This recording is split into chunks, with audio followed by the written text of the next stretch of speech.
جاي لك النهارده بموضوع مهم لكل اللي بيبني بيته، لكل اللي بيشطب شقته او فيلته. الموضوع هو موضوع الشبابيك. دايما بنسأل نركب الشبابيك خشب ولا بي في سي ولا الموتال. انا هقول لك على مميزات وعيوب كل حاجه في الثلاثه دولت. بالنسبه للخشب، من اهم مميزاته ان الخشب بيديني الشكل الكلاسيكي والشكل التقليدي اللي احنا متعودين عليه. تقدر تدهنه من بره او من جوه بالالوان اللي انت عايزها، يعني الوانه متعدده، متاح ليه كل الالوان. ولكن هي من اهم عيوبه ان هو بيتاثر بالرطوبه وبيحتاج لصيانه دوريه دايما.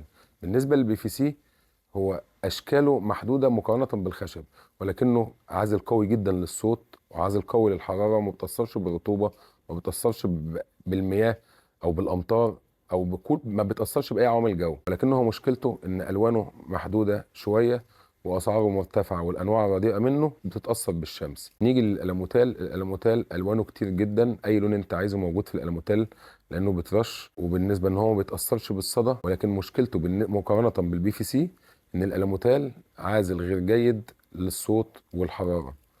طيب نصيحتي في الاخر، انت تركب ايه فيهم؟ ركب اللي يتماشى مع ميزانيتك واحتياجاتك. يعني ما تكونش انت في منطقه ساحليه الرطوبه فيها عاليه جدا، او في اي منطقه الرطوبه فيها عاليه جدا وتركب شبابيك خشب، هتحتاج لصيانه على طول وهتتاثر بالرطوبه. ما تكونش في شارع عمومي وتروح تركب شبابيك الموتال، هتلاقي صوت العربيات والتراب والكلام ده كله داخل جوه شقتك.